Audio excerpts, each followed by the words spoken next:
Welcome back. Made the jump.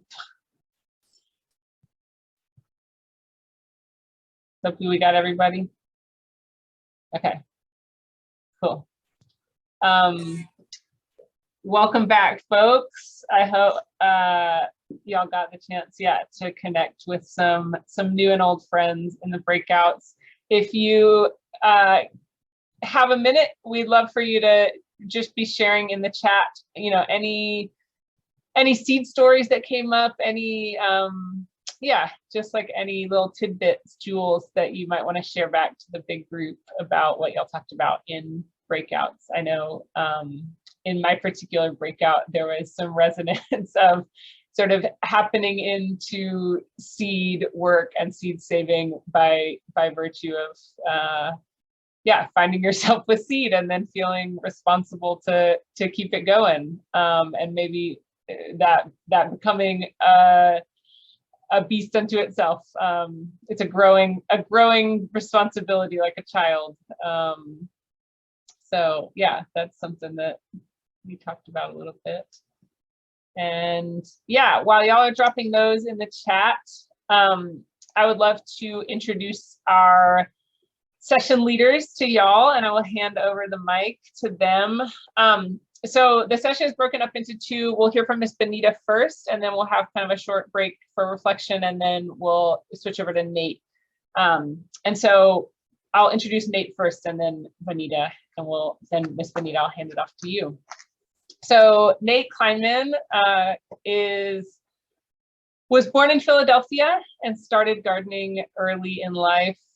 He's a graduate of Georgetown University School of Foreign Service and worked a variety of jobs in politics and organizing, including Barack Obama's 2008 presidential campaign, before quitting his last real job in 2012 as an organizer with the Service Employees International Union. He serves on the executive board of the Philadelphia Orchard Project and Grassroots Seed Network, and ran for US Congress in 2012 and 2018. Bless him for that. He co-founded the Experimental Farm Network in 2013 to facilitate broad-based collaboration on plant breeding and agroecology research. EFN funds its work through seed sales via efnseeds.com. As a plant breeder and researcher himself, Nate has a broad range of interests, but is most engaged in the pursuit of climate stabilizing perennial staple crops. So welcome, Nate. Y'all put a pin in that, and we'll get to Nate in the second half of our session. And Miss Bonnetta Adeeb is the founder and president of Steam Onward, Inc., which is a nonprofit in Southern Maryland, which serves as an incubator for the Ujamaa Cooperative Farming Alliance. The Ujamaa Cooperative Farming Alliance is a collective of over 80 Black and Indigenous growers across the country who cultivate culturally relevant heirloom seeds and plants. Ujamaa bridges the gap between prospective seed growers and seed companies in order to both promote diversity in farming and the seed industry, and to provide opportunities and support for growers from historically oppressed and marginalized communities. Ms. Bonnetta, with that, I'm very pleased to hand it off to you to get us started.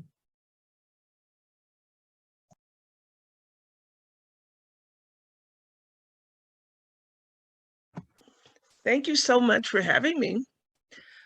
I'm going to apologize in advance for my voice. I am just recovering from a long bout with some respiratory conditions. I want to tell you that the gentleman that was introduced before is my adopted nephew, Nate Kleinman, and he and I can pinch hit on just about any subject you can imagine. Since the day we met, we've been warriors in the struggle. And I'd like to begin my presentation. Sophie, if you could show the first slide. I haven't been coughing all day, but here I go right now. So let me tell you a little bit about how we entered this this work. My work in Steam Onward is with has been for many years with high school and college age youth, pre-collegiate youth, working on STEM careers. But what I found out a long time ago was that the best way for me to talk about the way science, technology, engineering, and math operates is through agriculture. And some of y'all will be down with me on that one. So we began to use plants and the knowledge of plants as a way for young people to understand themselves, their community, and their culture in a deeper way. We started first looking at cancer rates and what could we do to prevent cancer. And we realized really early that, first of all, we had to stop people from smoking. But if we get people outside in the sun, if we can get people exercising, eating a proper diet, and caring for the environment, that was the single most important thing we could do to create a healthier community. So the young people created something called pharmacy gardens. The whole concept is foods that heal. And we began to support gardens throughout Southern Maryland that were doing this work. Slide, please. So the young people decided that in order to be sustainable, they would set up an online business that was selling seeds, starts, and native fruit, nuts, and berries. But after a period of time, just as they were getting ready to launch their business plan and their online seed company, COVID hit and shut down their operations completely. Luckily, one of the farmers who was working with me told me about the opening of Co-op Gardens Commission, in which about 2,000 American citizens and other folks that were interested in helping their community organized to bring free seeds to the community to help with food insecurity caused in part by COVID, conditions that were already there, exacerbated by COVID. Slide. So these are some of the kids, and they were planting gardens, working in gardens, and I just want to show you my multicultural group. And so from this group of kids, some of them were pre-med, nursing, computer engineering, mechanical engineering. All of these young people began to really think about making an impact in their community. Slide. And so we began to, because we had access to those free seeds, we set up a business in which kids packed free seeds, and the free seeds were made available to the public online. So last year, I guess in the first year, we were able to support about 400 homes, gardens, community and school gardens. And we were able to help about 50 urban farmers. As we began to look at the needs of farmers, though, and the needs of the community, we realized a lot of people didn't know what to do with seeds. Starts were very important. We began to look at all kinds of different ways we could support people in starting their growing at home or in their communities. Slide. So this is a little bit about CGC, and I had spoken to you. I think we had one of our friends here at the forum today made application to become a seed hub. People all over the country signed up to receive free seeds and distribute those in whatever way they found was within their network, and they began to grow seeds. I think we had one in Tuskegee, or if not, we will have one in Tuskegee soon. The concept is that people who have community relationships use their channels and their networks to get these heirloom seeds to people in need. And then Co-op Gardens Commission has a website that's available in which people can get help, all kinds of training workshops. There's also online workshops you can get, as well as any kind of information, everywhere from the beginning gardener to advanced farmers and large-scale growers that want to learn more about the seed business. That information is available through the Co-op Gardens website. And also, you can see that on this map, I guess we could use some hubs down in the South. Some more people are interested in supporting and getting these seeds to their communities. Slide. So the concept was to have people start wherever they are, be it a window, be it a garden, be it a farm, to begin to take more activity in their own ability to feed themselves. You know, by putting these quality seeds in their hands, we encourage in every way you can to grow. Even if it's a cup, or you grow some herbs in your window. We gave grow bags to school kids. You know, if you had a farm and many people are sitting on heirs land and not growing it, the idea was to get everybody going to help deal with the food, the issues of food insecurity we're facing. And so the seed hubs began to expand. Slide. And but the problem we had was that we realized that many people in minority and underserved communities were not getting the seeds that they really wanted. There was a shortage right from the beginning of greens and black-eyed peas and field peas and traditional foods. And so it wasn't before long before we realized we were going to have to take a different strategy. So this is just telling you how the food distribution system works. The seeds are donated, they come in bulk to our seed hub in Philadelphia. Those are distributed. Go on to the next slide, please. They're distributed to communities, and the communities send the seeds out in individual packaging. And in our case, we set up an online store that is still available to people who want free seeds. They can go to steamarmor.org to our free seed store.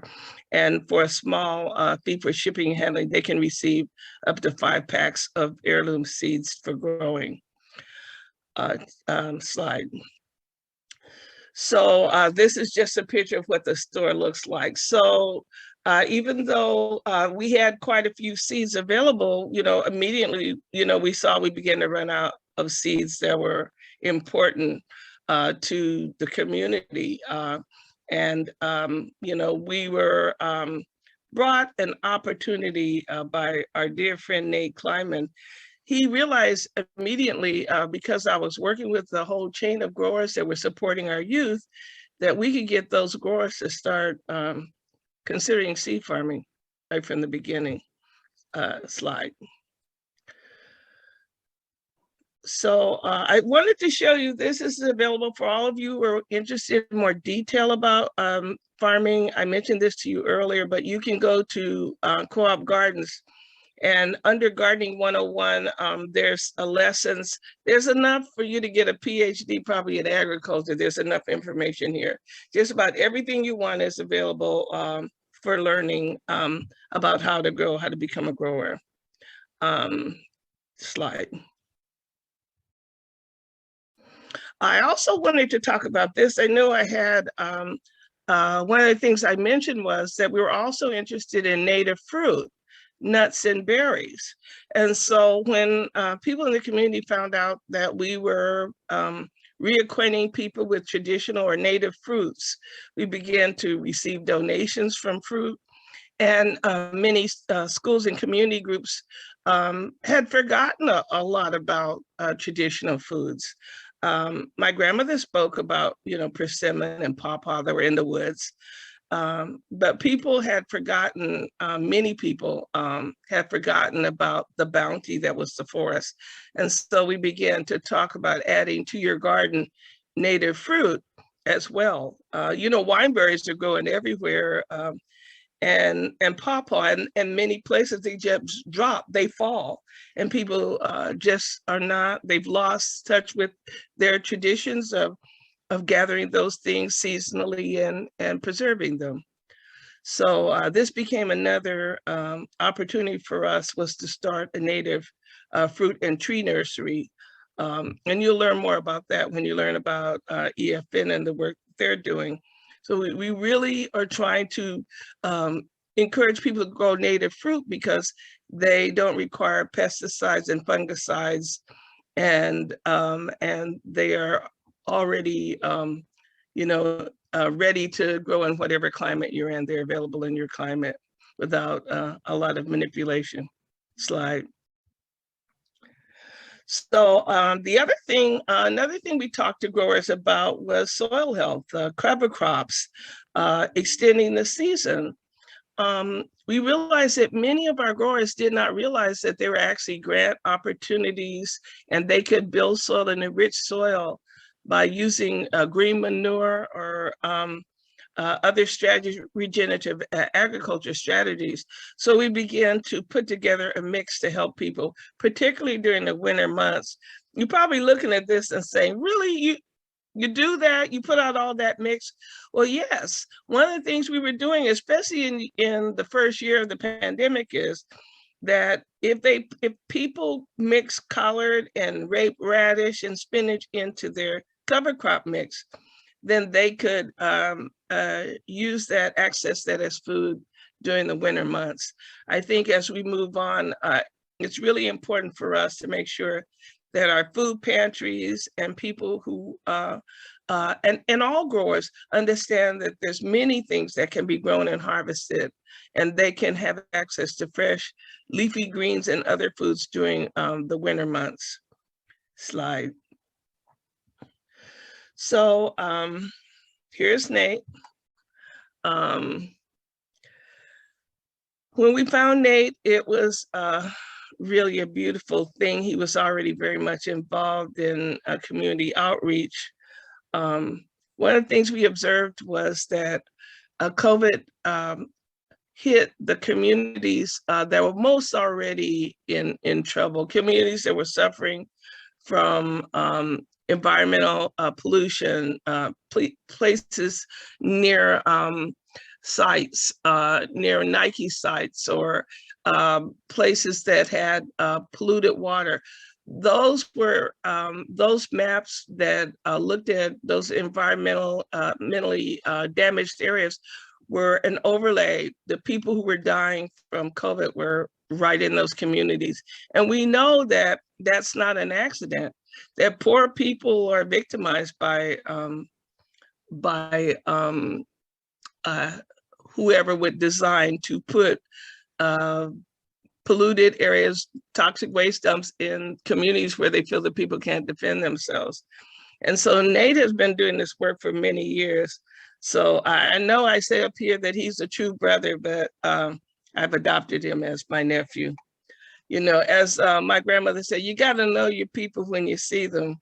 And Nate was already working in this field and so interested and so involved in making sure that people who were the most needy had access to a better way of life and the ability to take care of themselves, support their families, and live a more just life. We believe that seeds are essential to the struggle for self-determination. Slide, please. So originally I had one farmer that was working with me with my youth group. And then I had the second farmer that joined that says, well, you know, if we organize some farmers, if we plant these gardens everywhere, we're going to need people who know what they're doing. And then we organized, we found like we were up to, I think, 6 or 7 growers that were working with us. They were working on veterinary medicine, teaching kids how to plant, how to use various tools, how to till. And people began to realize that there were Black farmers in our region, but they were not organized in a way that if you wanted to do business with communities of color, there was no way to do it. So we began to organize more growers. Growers found us and we found them. And we began to build this, cooperative. We started out with sorghum. And I'll let Nate go into detail in terms of why we chose sorghum as a plant. I can just say briefly that it has its roots in Africa. is a African food. Also, some professors from several universities, when they found out we were farming traditional foods, came to us with this project called Dyes, Fibers, and Food. So they were part of a movement called the sustainable fashion industry. And they felt that the dyes that are used in commercial clothing are dangerous, and they didn't want their students to handle them. So they asked us if we would consider bringing in some growers who could grow cotton, flax, various materials, as well as, you know, all the different available traditional dyes to be used in the fashion industry. So we work with the Maryland School for the Arts as well as other university professors, and our young people are learning how to pull dye out of natural material and to print that dye. Also working with designers to create a line of fashion that uses these naturally occurring dyes. And I think I did not mention to you the tiller core, but one of the things that was really important, particularly if we were putting gardens in people's yards as they didn't have access to the machinery, and our senior citizens could not necessarily do the heavy lifting. So we had a group of college students that organized and prepared the gardens for community groups, churches, food pantries, or just in the homes of senior citizens. So it gave an important work for our young people who had those strong backs to do. And it also created an intergenerational movement that's really important to the work we're doing. Slide. So how did this happen? What happened? How did it come to be that we started out with this idea of, you know, just supplying free seeds, and that moved on? Well, through this work of seed distribution, we realized from talking to the seed companies that were donating seeds to us that they didn't have collards, they didn't have turnip greens, they didn't have the traditional greens for sale. Some of the reasons why they didn't have it, let me tell you about a few things that were people really asking for. They're asking for things like pigeon peas and Scotch bonnets or black-eyed peas. And some of the things they were asking for don't lend themselves to growing in the northern states. Most of our seed companies are in the northern states. So we realized that that if we wanted seeds that were part of the food and important culture of the African American community, we were going to have to start growing them ourselves. The industry, and I'm going to let Nate, if you'll talk a little bit about the industry and its practices. You can imagine that for the African community, it was even harder for us to locate the important foods that were traditional and important to those communities. So many of you have mentioned saving seeds. It's not that you can't save seeds, but unfortunately many farmers, and I don't know if you've observed this in your region, have for some reason stopped saving seeds. It was something that farmers used to do for since the creation, but for some reason, I guess they were convinced that maybe some of the major seed companies, their seeds were better than the seeds that grandma had or that were passed down. And we lost the ability to save seeds. And so what we're hoping to do is wake up that knowledge, reclaim that tradition, and reignite the energy and the love of seed saving. And we're going to use that to build this Black Indigenous led seed company. Slide. So we were approached. We heard in our efforts to talk about why there were no Black people or Black companies, no Black seed companies. In our conversations with seed companies, we asked questions. I was at several national conferences. And why aren't there any Black growers here? And one of the things we realized was that most of them were organic seed farmers, and there's very few African Americans in that field. And so that was a challenge. Also, it's difficult to open up a seed company, and there just were very few people of color playing in that field. And so they mentioned to us that they wanted to work with us. And so what you're seeing now is our response to the idea of multiple seed companies coming to us saying that they wanted to support our efforts to stand up a Black Indigenous seed company. So we heard from multiple companies, and we'll talk to you, probably know about High Mowing and Southern Exposure Seed Company. That's many dear friends, I'm sure know Southern Exposure. Also Adaptive Seeds, you know, Restoration Seeds, So True Seed Company, along with EFN. Multiple seed companies said they wanted to support us, but we felt it was important they understood that it was going to be reciprocal.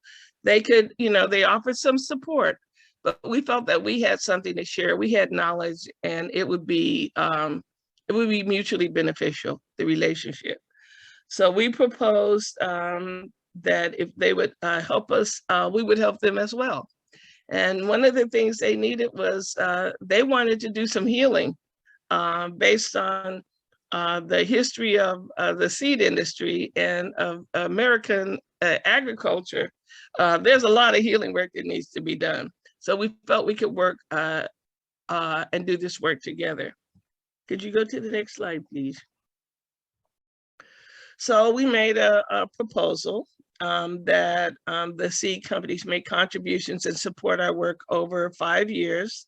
They said they wanted to give some money, and we said, well, okay, you know, based on the size of your company, you know, if you could contribute some financial support to us, you know, that would help us to have administration. You know, it's so hard, you know, when you begin something to have the resources it takes to do what you need to do. So they offered seed contracts to our growers and knowledge sharing and partnerships on various projects, such as helping with seed variety trials, seed trials, and training for growers.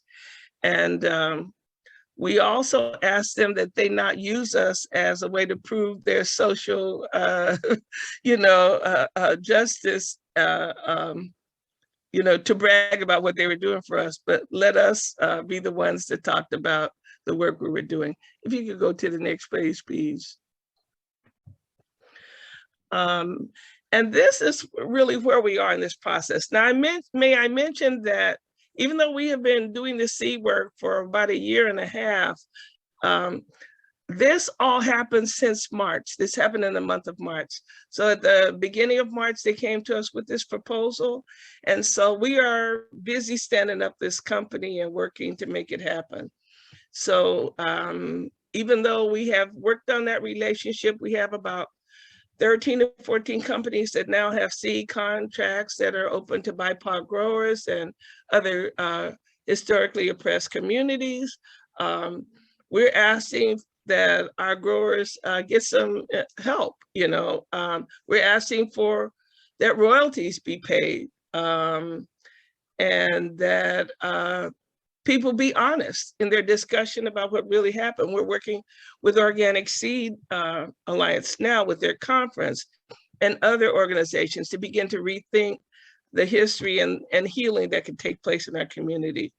And we asked them, you know, to help out, but with hiring that. And so we're beginning to get, when there's a job opening, internships, mentorship opportunities, that that we help to send those out to the community to make them know about opportunities that are available.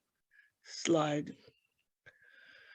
So I think I've kind of gotten through the process of telling you a little bit about our work and how we started. And I'd like to kind of talk about some of the companies we're working with and how we're working with them. And I have to start first with Experimental Farm Network, which is Nate's company. And Nate, I think it's okay if you come in if you want to add information at this point. But Nate's company is unlike most companies in the industry. So when you when you become a grower for EFN, And they sometimes will supply you with the seeds if you come with your own seeds. And if you submit seeds to EFN to sell for you, you'll receive 50% of every package sold. Now, you know that's a very unusual deal. It's very unusual. That means that EFN is absorbing all the costs, most of the costs related to that seed. The germination test, everything needs to be done. But EFN has been committed to helping the community in that way. And later on, I hope that he'll go into detail talking about the kinds of unique seeds that EFN has to offer. Could you go to the next slide? Southern Exposure, I think most of you know this company. We have been working with dear sister Ira Wallace. And when Ira actually started these conversations, I understand some people told me multiple years ago, maybe 10 years ago within the seed industry, to get them to consider changing some of their practices. The practices made it very difficult for growers and made it impossible for communities of color, underserved communities, to participate fairly in the seed industry. So when the opportunity came for us to organize a collective, she said, well, you know what? I'm Black and I'm a seed grower, I'm a farmer.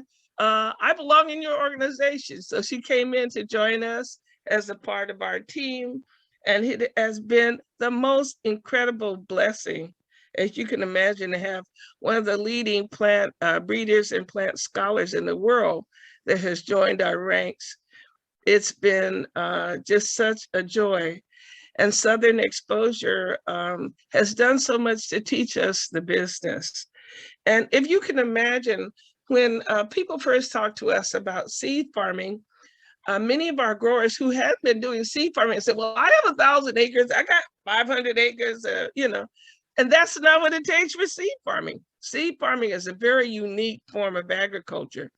And Ira invited us into her farm to see exactly how does this differ from produce farming and traditional farming of grain and other things. And she, along with others, have been involved in training us, providing ongoing workshops, and amazing evidence to teach us the business. I see that, okay, so I guess I'll answer questions a little bit later. I want to tell you about True Love, which is a very unique seed company also. It was founded by a gentleman by the name of Owen Taylor. So Owen Taylor has been in the seed business for a while, and he was working with the Roughwood collection. I know some of you know Owen, and he was working quite a while with them. Let me tell you, this company had received thousands of seeds from a gentleman, an African-American man who collected seeds back in the day. So there's some Philadelphia people on here. So if you look at seeds like the fish pepper and others, Owen had worked to help to protect and steward that collection. Very much like Dove and Charlotte, y'all. They had a large seed collection they were putting together, but as you know, it's so much work it takes to roll those seeds out. So eventually Owen started his own seed company, True Love Seeds. And what's so remarkable about the work he's doing is that all of the growers are bringing their own seeds from their own cultures. So most of his growers are immigrant communities, and they're offering wonderful things that really mean a lot to their communities. So there's things from Southeast Asia, things from Sudan or Kenya or from India. All these growers are able to sell their seeds, and he's offering that very unique opportunity of 50% of gross sales for all growing. And check this out, paid out every 2 months. That's really, there's nobody who can do what Owen is doing. But this is just showing his level of commitment to communities of color and to his vision. And I hope y'all all buy True Love Seeds. They are dear friends and wonderful teachers and wonderful examples about how to run a socially aware and responsible seed company. I think there's another slide. Let's talk about what we're doing here today. So one of the things we're doing here today is to see if we can talk any of you into joining our effort.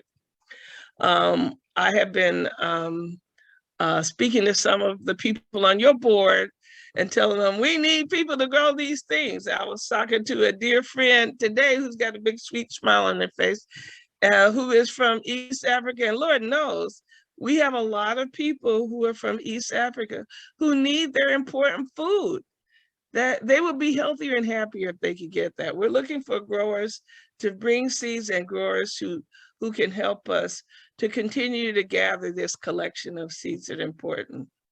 We need people who can, who will be willing to participate in trainings, who can help us with crop selection, processing, data. You know, we're helping to negotiate contracts with our growers. We think that there's opportunities, a lot of them in the seed world, both nationally and internationally.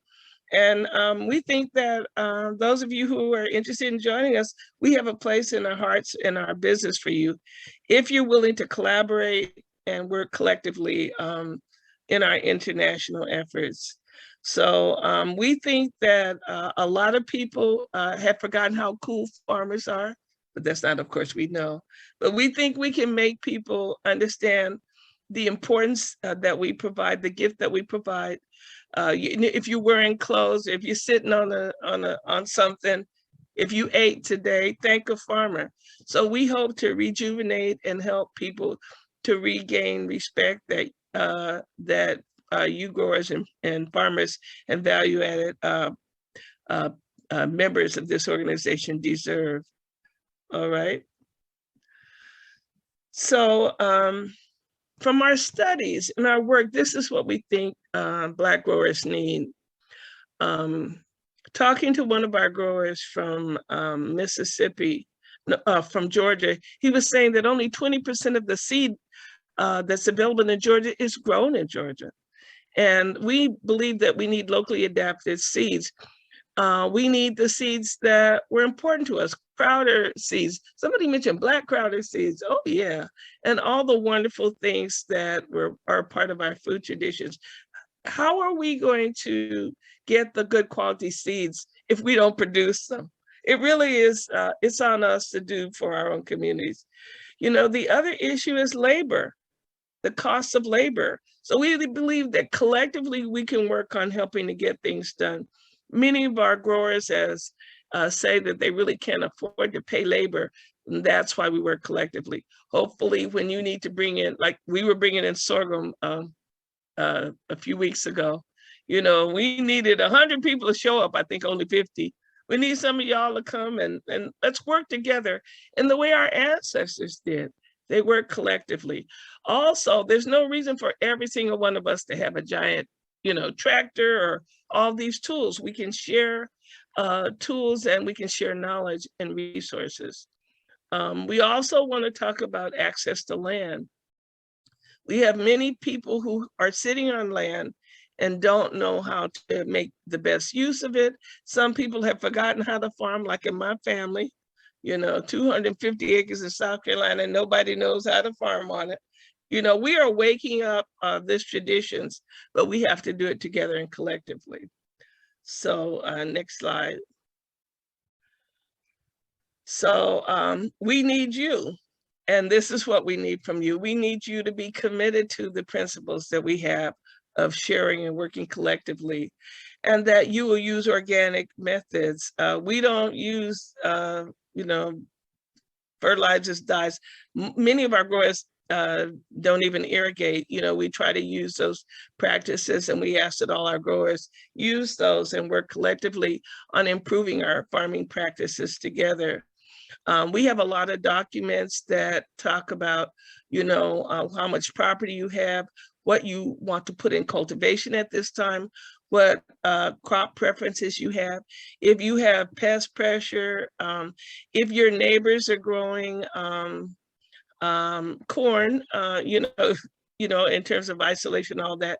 We'll get into that in detail, but you have to know what's going on in your community. So, we also want you to do your own family history. We want you to know what is traditional in your family to grow. If your family fled here from, let's say, Indonesia, you know, what were the traditional foods that they had? And don't you believe that you should be the steward of your family food legacy?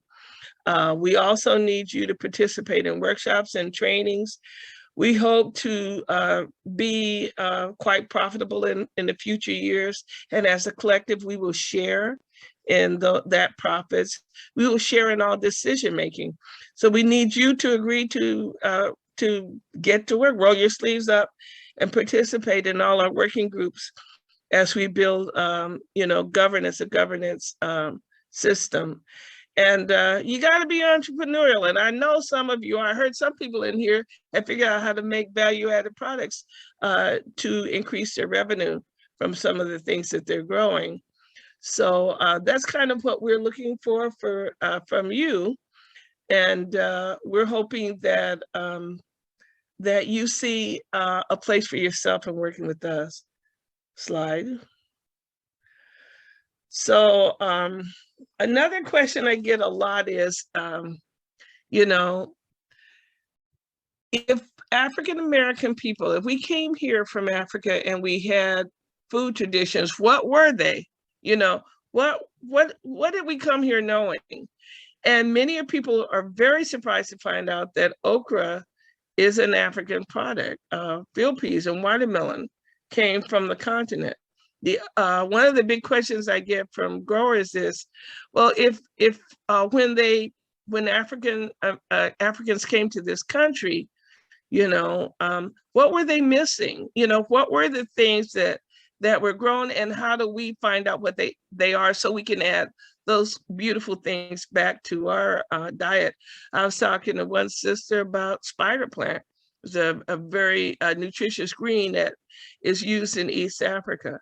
You know, it can be grown. It grows in America. We could be growing those things. And also the use of sorghum, which was used as a grain. It was used for porridge and all that. You know, sorghum was competing with sugar cane, but it's a lot more nutritious. It's better. These were the kinds of things. And rice, you know, people were specifically sought out, Africans, for their skills in rice growing. And you know, that beautiful rice that comes from South Carolina that, you know, that was used, that worked our people to death, but we call them trauma crops. So even though we were brought here to grow certain crops, it doesn't mean that we weren't growing them well and for ourselves on the continent. And what we would like to do is to do some healing so that we can once again claim our heritage, such as cotton. You know, right now I think we're up to 7 colors of cotton. We know of at least 8 colors of cotton that was grown traditionally.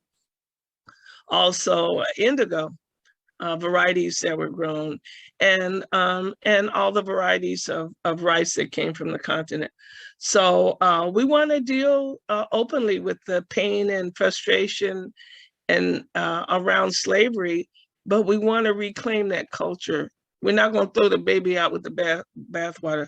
Bad things happen to us in farming, but we still have to farm. We still have to reclaim that culture. We have to steward that and be prepared to pass that on to generations, to our grandchildren. And that's really important to me. I have a new grandbaby that's coming on January 2nd, and he's going to know his food history. He's going to know his heritage. You know, as long as I have breath, you know, he will know his culture, and he will have respect for his ancestry as growers and as farmers. And he will see the importance of carrying on these traditions. So I believe there's one more slide. And so I want to tell you about the Collar Project. Are you guys aware of the Heirloom Collar Project? Raise your hand if you know about the Heirloom Collar Project. Can I see it? Oh, I got a few that know about it. Okay. Oh, great, great. So you probably know about these scientists that travel all over the South peeking at other people's gardens, looking at the beautiful greens they were going and begging them for seeds. Yeah, that's what they did. They collected between 80 and 100 varieties of seeds. And these guys are telling the story of collard greens. And this is a super important story. The story is that when the Africans got here and they could not find their traditional greens, collards were here. They were brought from Europe, but they weren't the collard as we recognize it. It was actually something that was grown and developed and bred by African-American growers in the South. And it is a very important green to us, but it's also a green that stands for, it represents Southern food and Southern culture.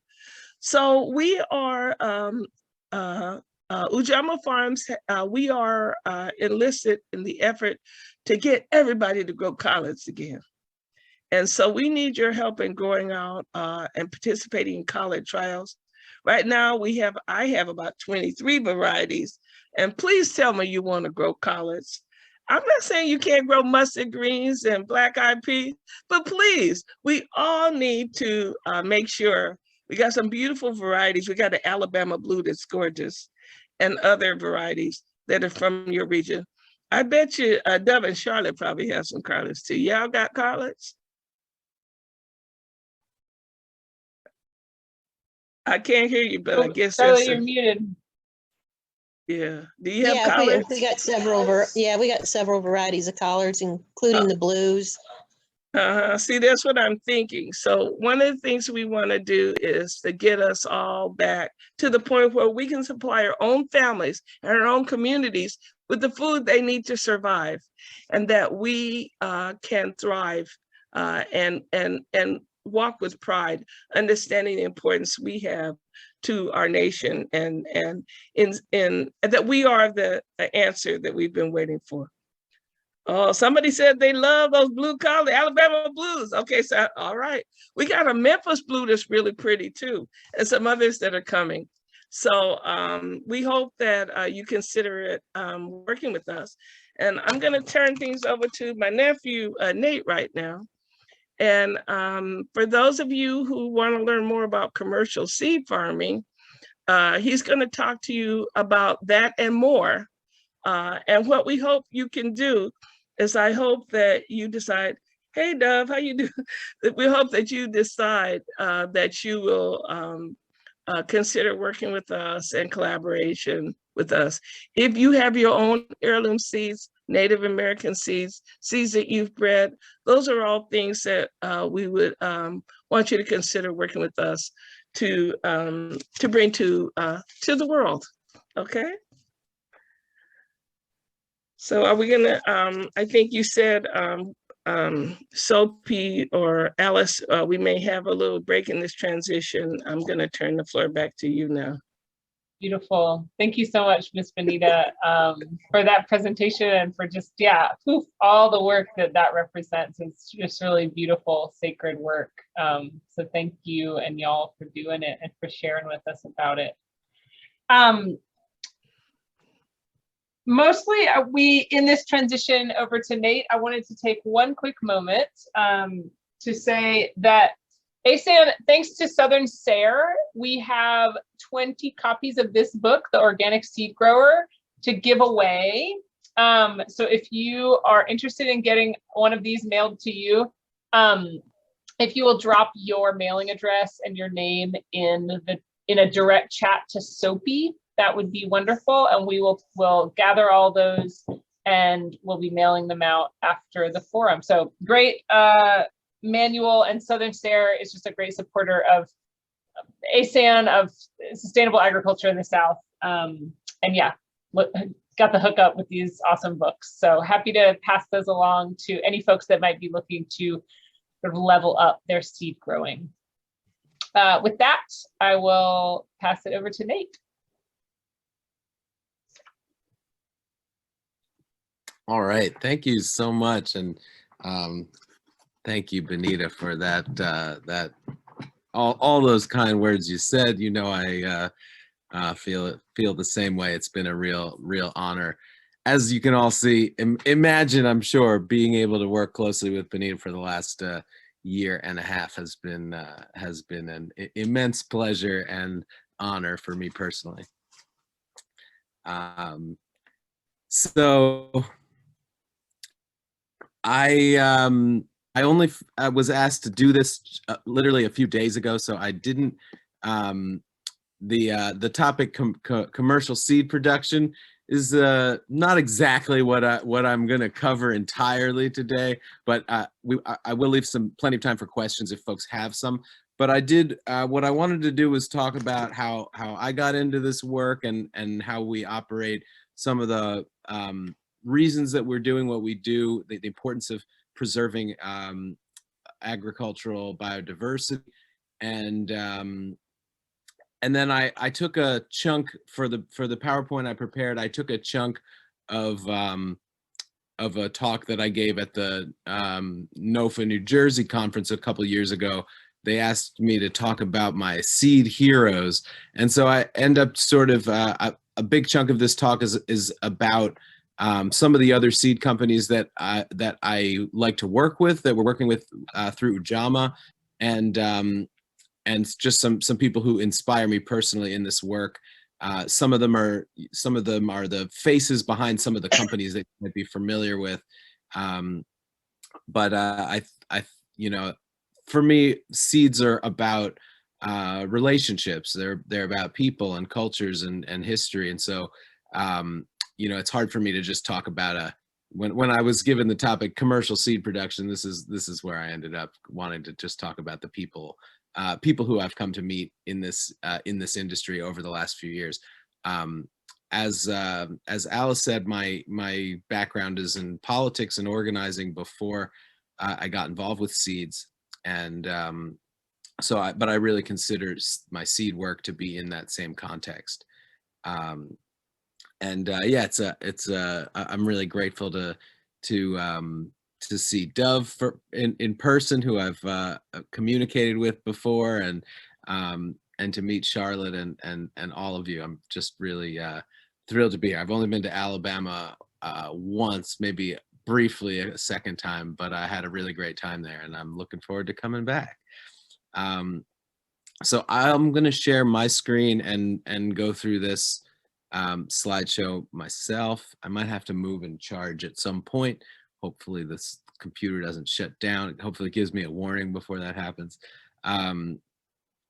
But this is the part of my house where I have some light. And actually, I messed up the timing. I didn't realize y'all are on Central Time, so I thought I was.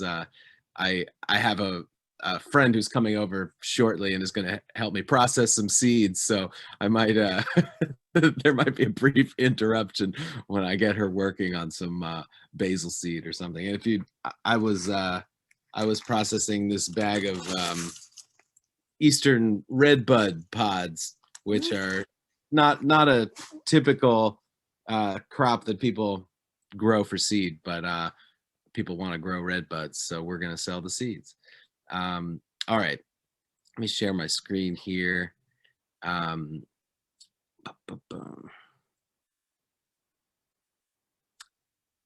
Okay. I'm going to go into presentation mode. Does that look okay? Okay, great. So yeah, this is the topic you're getting, even if you ask for commercial seed production. But from the looks of this crowd, it seems like this will be the right talk. All right. So I got into seed work directly from pretty much the biggest activist organizing project I had been involved in to date, which was Occupy Sandy, New Jersey, which was a grassroots hurricane relief organization. This is in North Jersey, Union Beach. This is very near to where I live now in South Jersey, a town called Fortescue. This is just to situate you a little bit. That's Union Beach was the first picture, then Fortescue at the bottom one. I live about 30 minutes north of where that bottom arrow is pointing, in a little town called Elmer.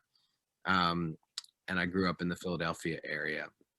So we advocated for people, and in the course of doing this work, I came to really realize that climate change is a social justice issue, and that if we're, if you care about poor and marginalized, something about climate change. So to get to the bottom of it, I ended up starting this nonprofit, the Experimental Farm Network.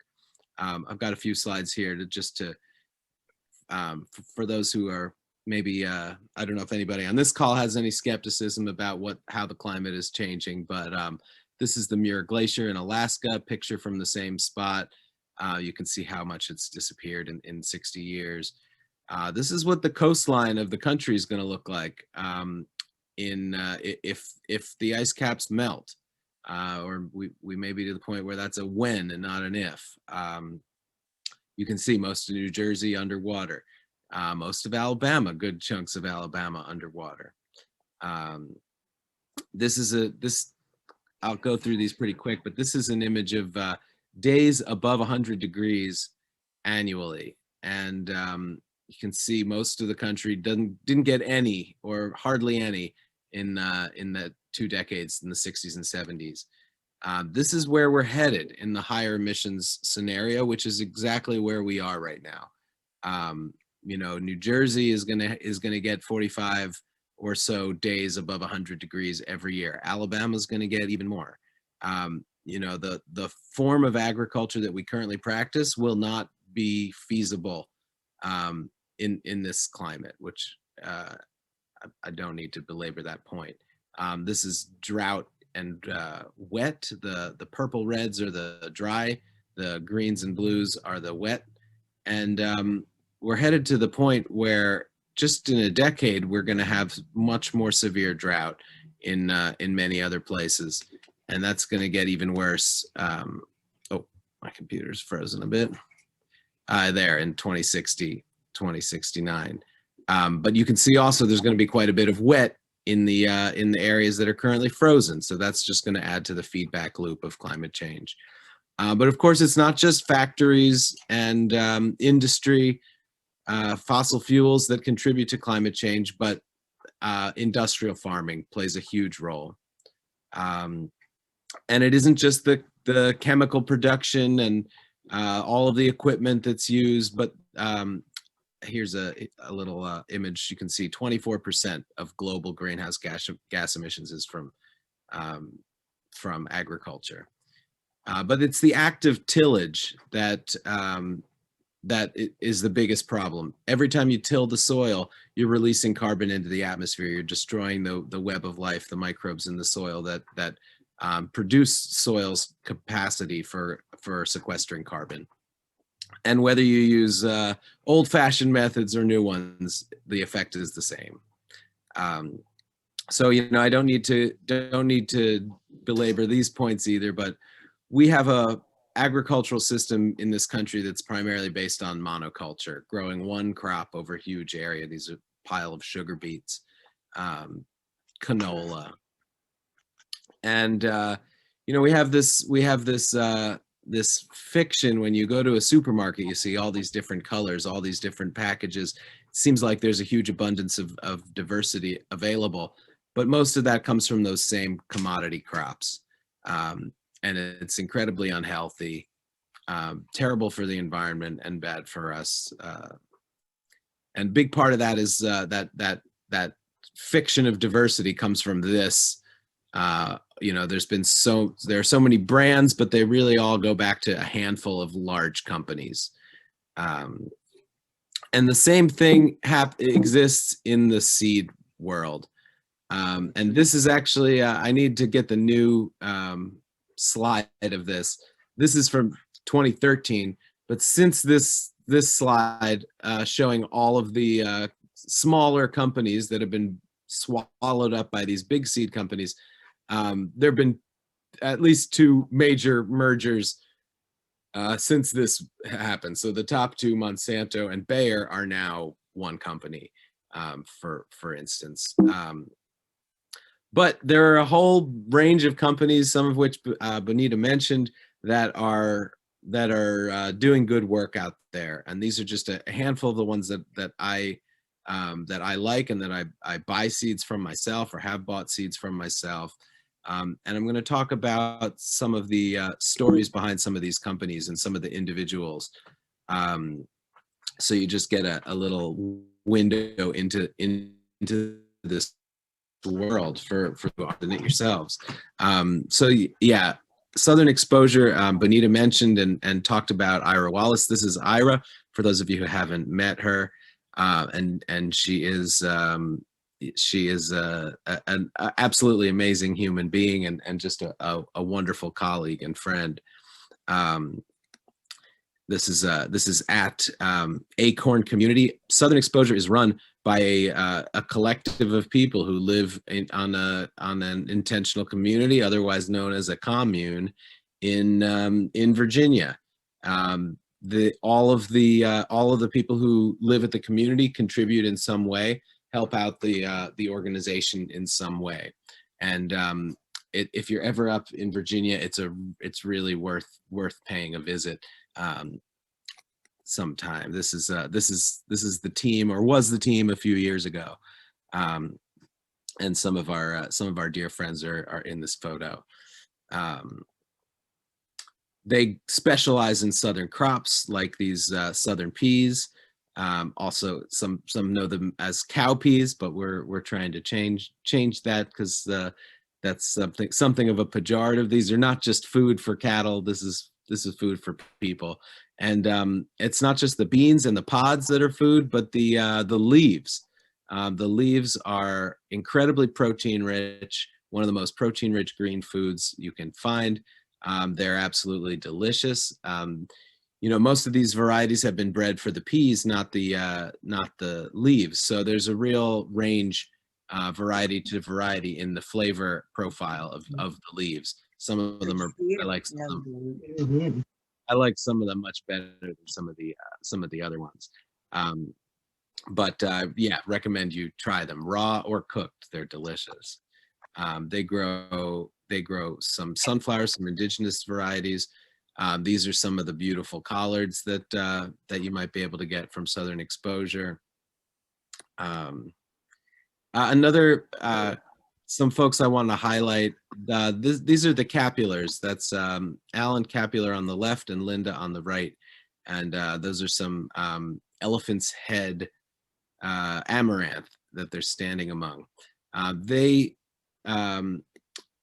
started a company called Peace Seeds that no longer exists, but was a real inspiration. They had the Peace Seeds Journal, which was an amazing publication that they would put out.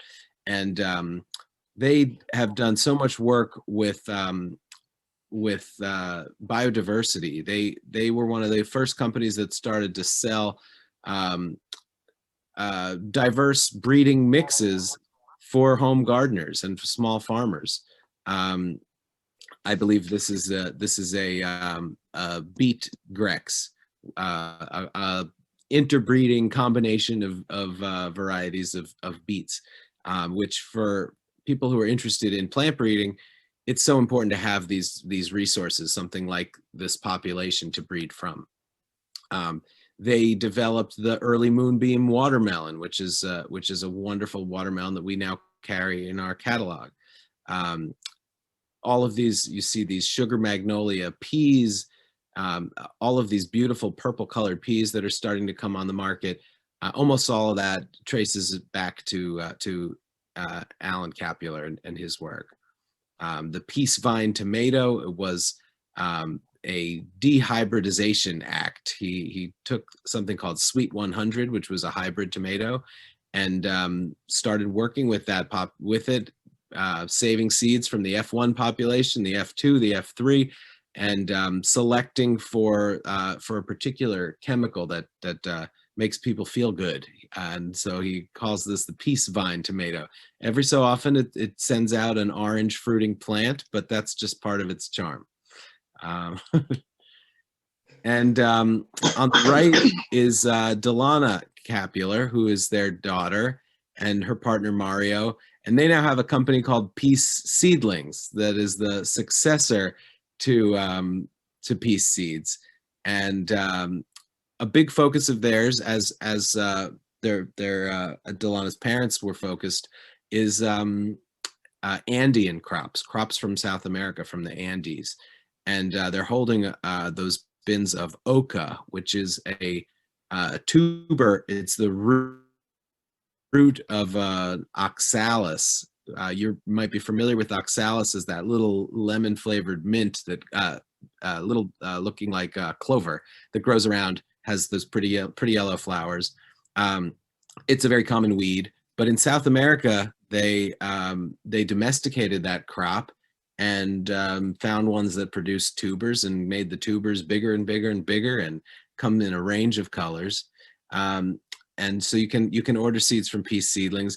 This guy, Bill Whitson, is in Washington State, and he took the work that they did and ran with it in a similar direction, but he's really doing a whole bunch of breeding work that nobody else is doing on some of these rare Andean crops. This is some of the diversity of oca that Bill works with.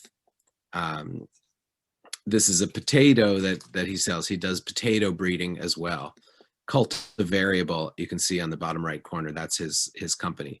This is another oca that he's working with.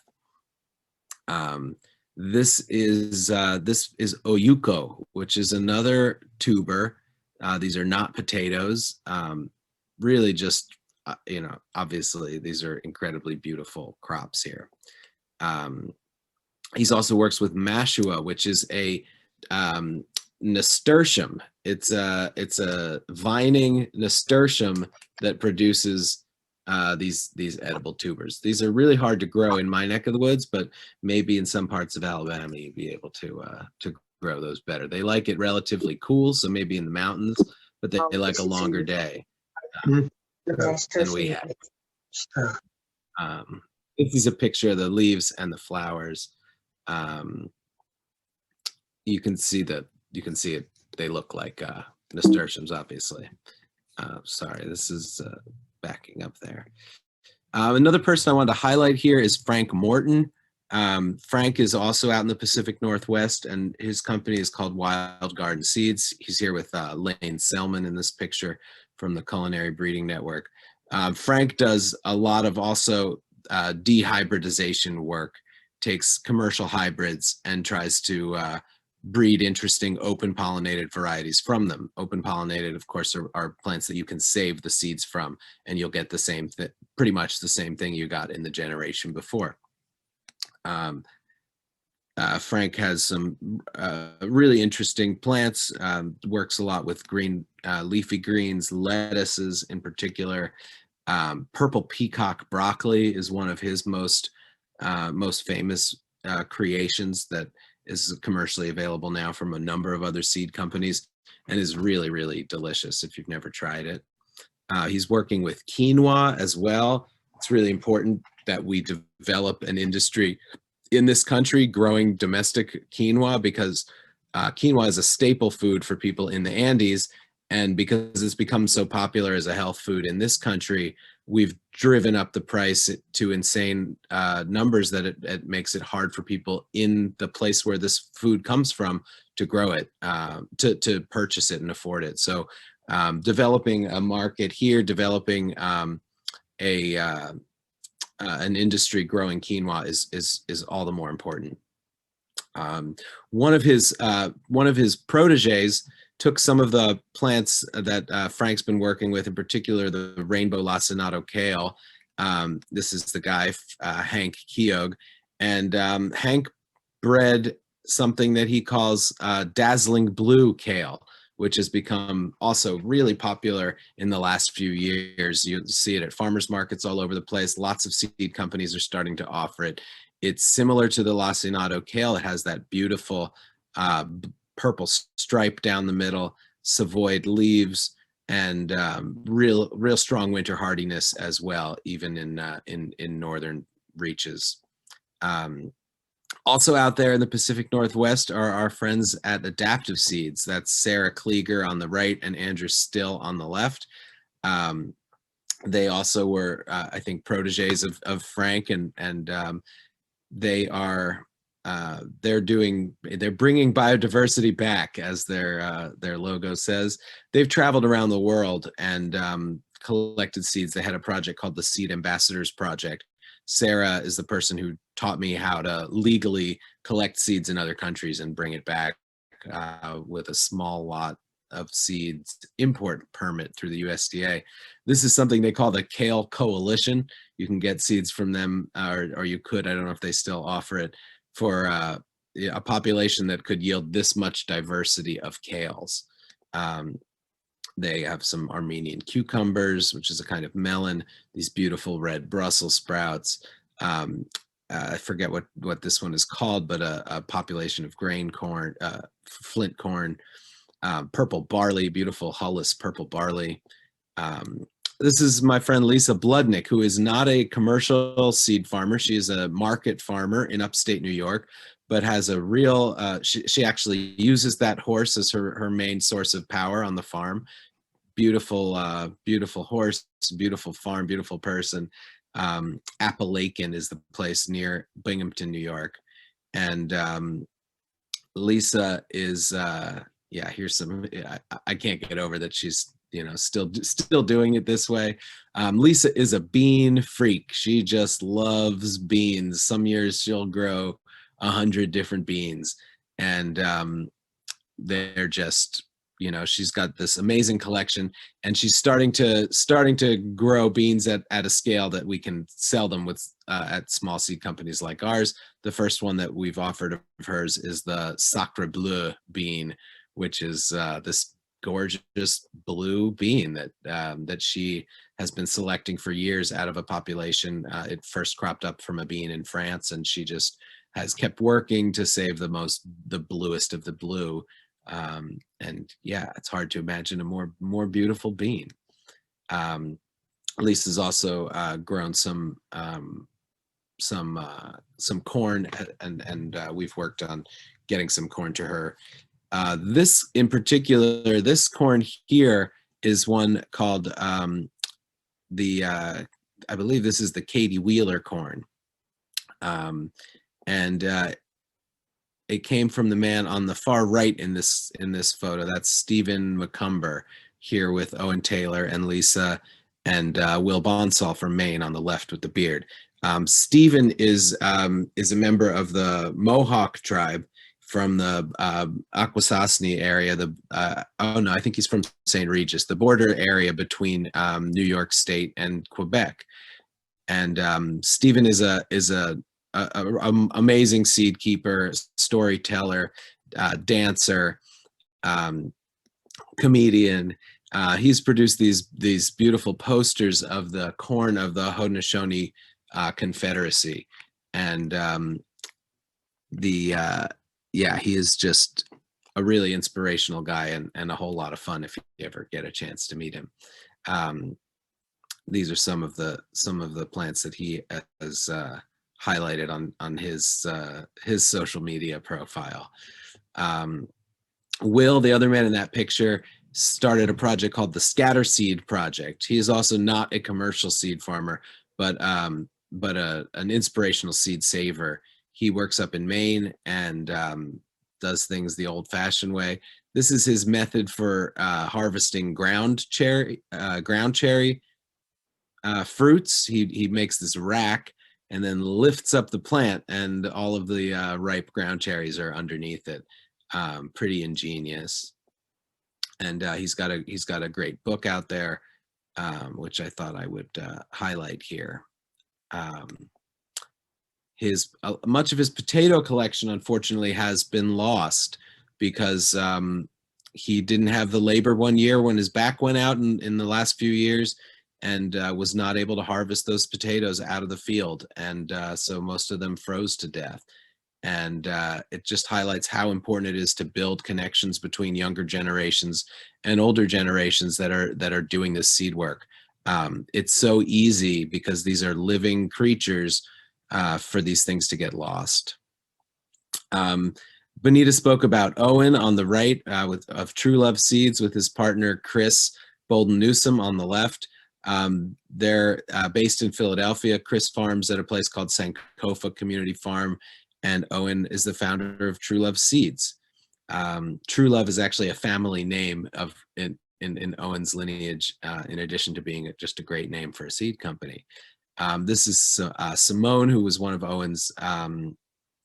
Owen's apprentices, and is someone who helped out quite a bit in the early days of Gift, and a part of Co-op Gardens as well.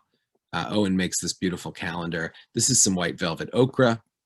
These are some beautiful red peas from South Carolina. This is a Philadelphia, oh no, this is the winter spinach, German winter spinach. This is that fish pepper that Bonnetta mentioned, and I'm going to go into that story that she just alluded to a little bit, very briefly.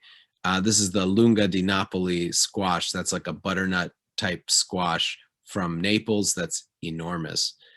Those are some butter beans from Chris's that are ancestral food for Chris, the speckled butter bean. Owen grows the White Queen tomato for our catalog. And this is William Moyes Weaver, who was Owen used to work for. He was the manager of the Roughwood Seed Collection that's in Pennsylvania.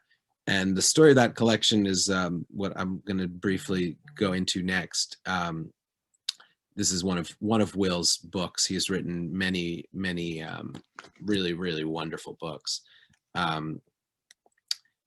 including this one. Dutch Treats is one of his more recent books. So, yeah, and the pickling book. A big part of the Roughwood Seed Collection is preserving indigenous crops. This is the Sisopsin corn, which is the Lenape corn, and native indigenous to this area here, the Delaware Valley. But as Bonnetta mentioned, a big part of that collection comes from this man, Horace Pippin, who is an African-American folk artist. He was very well known. He actually had a big retrospective at the Philadelphia Museum of Art about just a couple of years ago, but he was active 100 years ago, and he painted scenes of African-American life that other people were not documenting, and certainly not doing it in such a beautiful way. Pippin was he was a acquaintance of H. Ralph Weaver. That's William Moyes Weaver's grandfather. And Weaver had bees. He kept bees. And Pippin had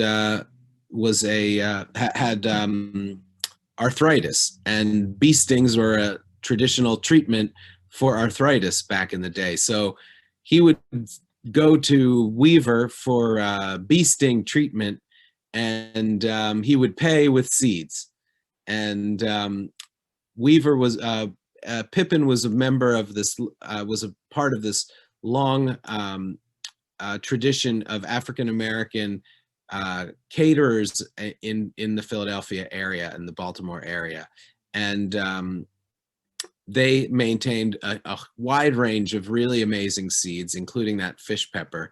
And so when Weaver had these in his collection, eventually he passed away, and 9 years after he died, his grandson found a chest freezer in his grandmother's basement with all of these baby food jars full of seeds, hand labeled with his grandfather's writing. And when Will started talking about these seeds with people who know about seeds, their jaws dropped, and they realized that he had preserved seeds that people thought had gone extinct, but were once really important, like the pepper pot pepper and the fish pepper, and a whole range of other things that are now becoming increasingly available. This is the one they call Buena Mulata. There's the fish pepper. This is Willing's Barbados pepper, which was very spicy spicy bird pepper that was maintained in the Philadelphia region and is now almost extinct. I think this maybe is the Boothby's blonde cucumber. Tutelo strawberry corn and indigenous corn from Western New York, the Seneca people. And I also wanted to highlight Rowan White, who is a huge inspiration to me and many other people who do this work. Rowan is also a Mohawk seed keeper. She is from Akwesasne, and she is the co-founder of the Indigenous Seed Keepers Network. These are some of the seeds that she's involved with preserving. And Rowan has immense amounts of work organizing Indigenous people in this country, helping to restore traditional varieties to the people who they came from, and really instilling a morality around seed work that is really critical and is too often not discussed.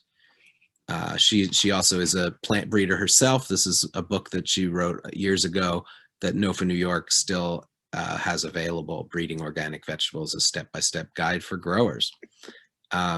Sierra Seeds is her personal project, and she does mentorships over Zoom with students around the country and around the world. Indigenous Seed Keepers Network I mentioned. And one of the people that she works closely with is Ken Green. Kay is an awesome person up in upstate New York, co-founder of the of Hudson Valley Seed Company, the founder of the Hudson Valley Seed Library, and an organization that is no more called Seed Shed that also did some great work. This is the indigenous, I think they call it the Native American Sanctuary Garden, and you can see some really, really beautiful crops growing all over this farm outside of Kingston, New York, including that squash that is a squash indigenous to the people of northern New York, and that's Doug, who is Kay's partner and also runs the company. They do beautiful, beautiful art. My friend Bree, who's a board member of my organization, did the art on this catalog for them. They have art on their seed packets like this one, and they've done a really beautiful job of inspiring people through their art. This is one of my favorites. That's Horace Pippin again, the artist, and this is a great way to honor his important role preserving these wonderful, wonderful seeds. One of the last people I'm going to highlight here is Bill Best, who's from closer to your region, and Bill has done so much work preserving Appalachian seeds. And it was a real honor to go down to the Appalachian Seed Swap in Pikeville, Kentucky a few years ago. I carpooled with Ira and some folks from Southern Exposure, and we just had a blast. But they are there's a whole group of people around who are saving these the immense diversity of seeds from Appalachia. To hear Bill describe it, every hill and holler had a different suite of seeds that they were growing, and these are some of the seeds that I got when I was down there. And that brings us to the work that we're doing with Ujamaa. We're just we see ourselves as a next step in this landscape. You might have noticed that most of the people who I mentioned that are running seed companies are white people, and most of the farmers that they contract with to grow the seeds are white farmers. And yet so many of the seeds that they sell are African crops or African American crops. Obviously there's a long and sad history of exploitation of in particular black people in this country, but exploitation continues of many groups of people, especially migrant farm workers from Latin America today. And so big part of the work that we're doing with Ujamaa is to try and open up this commercial seed world. and get people involved who have been historically excluded from the industry. Yeah, that is what we're doing. So I have another big part of this slideshow talks about plant biodiversity and the huge loss of varieties, but I want us to make sure we have enough time for questions. So I'm just going to stop it here, and we can just move on to some questions. But yeah, I'm really great here, and thank you all so much. Wonderful. Thank you so much, Nate. And yeah, we have a couple of questions that have already come up in the chat, so we'll work our way through those. And for folks who have been quiet in the chat thus far, feel free to drop additional questions as we move through these, and we will just go until we don't have any more time. So I'll start off, Ms. Bonnetta. This is maybe actually a question for you from Shmuel about how can the Ujamaa Cooperative be a model for sort of, and maybe also the STEAM Onward work be a model for other agricultural projects in other places? Very interesting question. I think that we are learning as we're going. And so the best way for us to be a model is for you to probably work with us and join us. Very soon in January, we will have seeds for sale, and we will be training. We expect at least 5 years of really solid, hardcore training on everything related to seed and the seed business. One of the growers that Nate is working with now is a gentleman by the name of Chris Smith with the Utopian Seed Project. He is one of the people behind the heirloom collard project. He's now got 200 varieties of okra. Oh my God, I'm so excited about okra. You know, it's such a traditional thing. We are learning as we're going, and we're teaching each other, and we're cross-pollinating. And I think we hope to inspire, but we're also looking for partners, partnering organizations. We have cooperative joining us, individual growers. And if you have seed that you would like to see stewarded, we can help you locate seeds. We are also working, Nate mentioned rematriation of seeds. We're working with Seed Savers Exchange along with other organizations such as Hudson Valley and others that are doing this work on seed saving. We're working with tribal communities because we believe that we have to do this work. And I know that you have some tribal relationships. We want to know if you have seeds or if you need seeds, then we can join the search in terms of helping to get those back to you. I believe Seed Saver Exchange says they have something like 20,000 seeds varieties that have not even been cataloged. It takes them up to 40,000 plus seeds. So the seeds are maybe out there, and we would like to help you find the things that are important to you. And we think that we've come up with a formula that can help us be able to be sustainable. So that's what we're suggesting you do. Join us. Wonderful. Thank you for that. Next question, how far apart do winter squash varieties need to be planted to avoid cross-pollination? If they are of the same species, which there are 4 or 5 or even 6 different species of squash that are commercially available, and the squash of different species generally won't cross with each other. So you can grow a butternut squash and a Hubbard squash right next to each other with very little chance of them crossing. Those are both winter squash, but they're 2 different species. Butternut and say the Long Island cheese squash, which is an heirloom, they're the same species. You couldn't grow them. You couldn't grow them near each other. Rule of thumb for these insect pollinated crops like squash is at least a quarter of a mile, but a half a mile is best if you want to be really safe.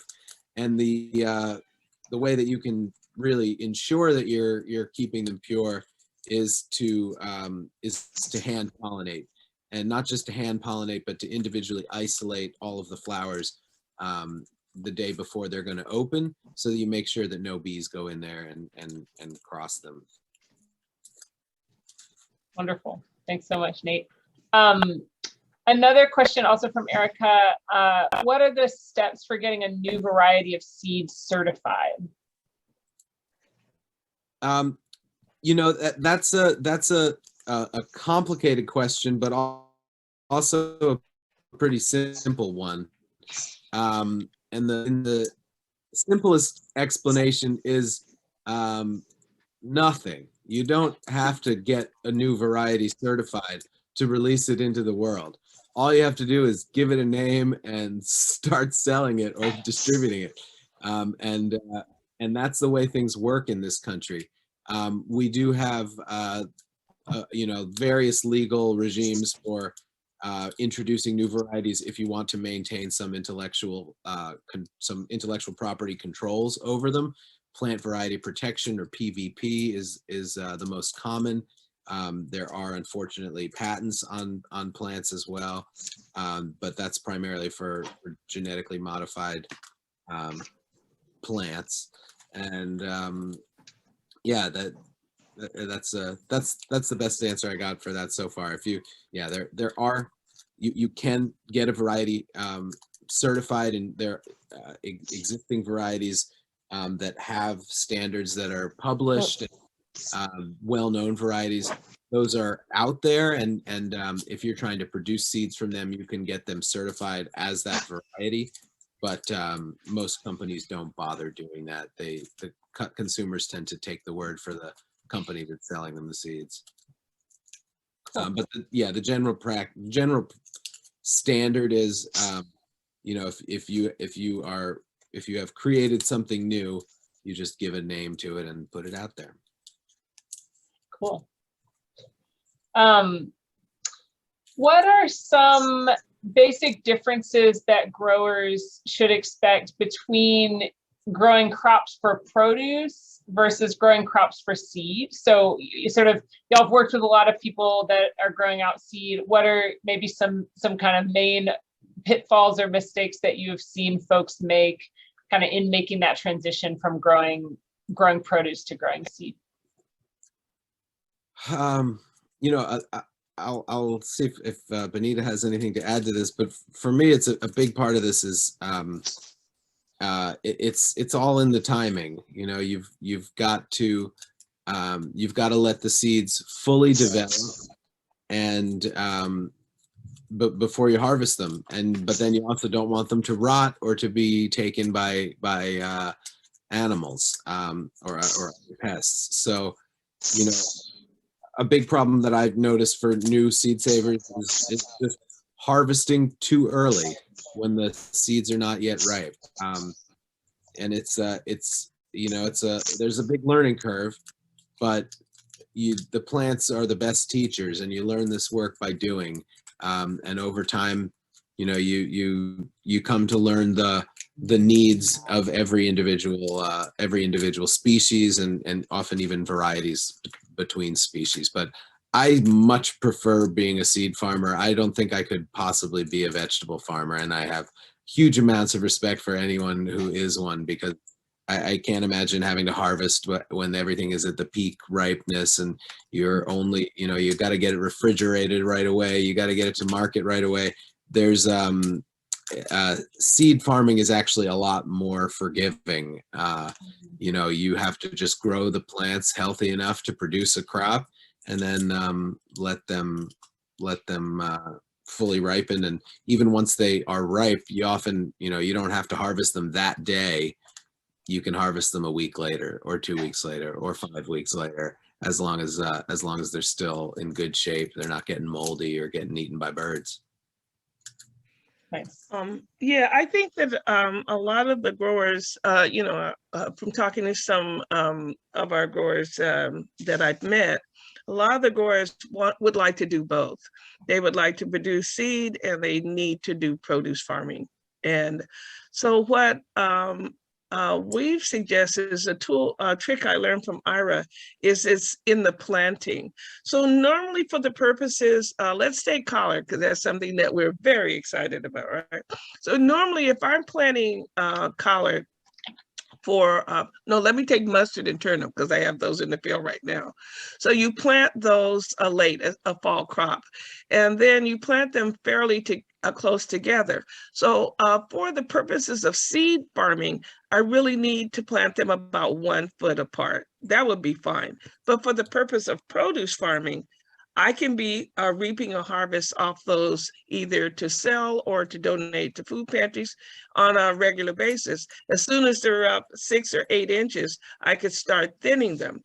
So what we do is we teach our partners, our pantry partners to come, and they actually do the thinning for us. So we plant very thick, and we teach them how to go in between. And when the plants get up about 8 inches, they can harvest. Then when they're up, a foot, they can come through and harvest. They need to harvest the whole row. And we ask them to stop harvesting at approximately 18 inches apart. The other two, and then even after that point, they can still harvest leaves off those. And so probably until mid-February. In mid-February, we're going to ask them to no longer harvest leaves anymore and let them go to seed. Looking for an April harvest. I think the real problem that produce farmers have is that people are expecting those things that go to market to be perfect, and be without bites and bug marks, and no chew marks on those produce. And so in that case, I think it's really important that you use floating row covers. You do have to cover that because we're not using sprays or other insecticides or pesticides. So I think that if you're going to produce farm, you can get a lot more from your produce if you harvest at multiple stages instead of just waiting till that plant gets to be 2 feet tall and then harvest as you go, and have a baby spinach or baby turnips, and then a taller one, and so harvest all the way along as you go. And then once you get to that 18 inch or 2 feet apart, you stop harvesting, stop thinning, and then you can still take the leaves from the bottom. And then after mid-February, just let them go to seed, forget about them. And if you're not harvesting for the purpose of produce farming, then they don't have to be pretty, they don't have to be perfect. They can have some bites in them. As long as they don't eat them all up, they can produce some flowers at the end of the season, you're good to go. Great. I think hopefully that answers the question. Wonderful. Thanks so much, y'all. I think that is all the questions we have time for. So first of all, I just want to give a big round of applause and just big appreciation and love for both of y'all, Nate and Miss Bonnetta. Like I said before, yeah, thank y'all for the work that you're doing. Thanks for introducing us to this beautiful community of other people doing this work. And yeah, thanks for sharing it with us today. We feel grateful to be connected with y'all across the country, and hope that we can just continue to multiply those threads of connection. Thank you all so much. I just wanted to real quick answer Shmuel's question with a one-word answer that yes, you can grow black and brown corns in the desert. Beautiful. Thank you, Nate. Many of them were adapted for the desert. Oh, cool. Yeah. And I think one person has a seed that's ready to go to market. I think you know who you are. Go ahead, name it after yourself. and if you need our help in selling seeds, we can talk about that. You can reach us at Ujamaa Farms and communicate with us if it's something that we would be interested. If you have a seed story to go with it, there's several people who would be interested in buying your seed. Beautiful. Thank you for that. Thank you, everybody. As Sophie said in the chat, last call for seed book. So if you didn't already and you're interested in getting a copy of The Organic Seed Grower, please drop your mailing address to Sophie in the chat. Sarah, is there something you would like to show everyone?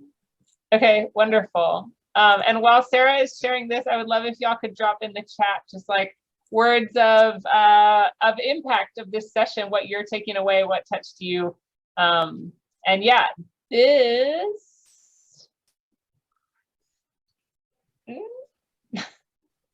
Oh, yes. Oh, Sarah, this is so awesome.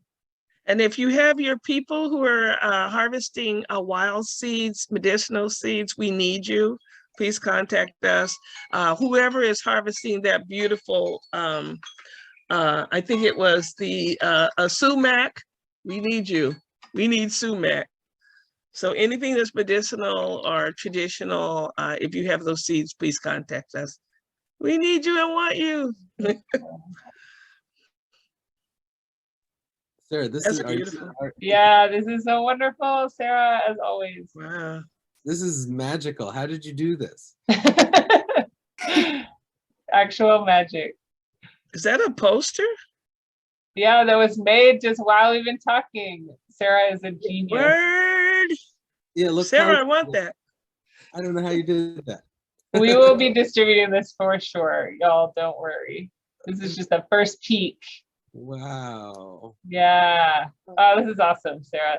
Thank you so much. A graphic recorder, that's a thing. That's a profession. It's amazing. Love it. Yeah. Thank you, Sarah, for this offering. That's so beautiful. In our 0 minutes that we have time, that we have left, I just want to, appreciate y'all for taking the time here on a Friday afternoon. It's so wonderful to be in seed community with y'all. I hope that we can keep these conversations going. If you haven't joined ASAN yet, please do. There's a link in the chat. And if you haven't seen the last, there's a couple of forum sessions left tomorrow and Sunday that are not to be missed. So I hope that we get to see y'all there. And yeah, again, just lots of appreciation for Nate and Miss Bonnetta and for all of y'all. Have a wonderful rest of your day. Thank you. Back at you. Bye-bye. Bye, everybody.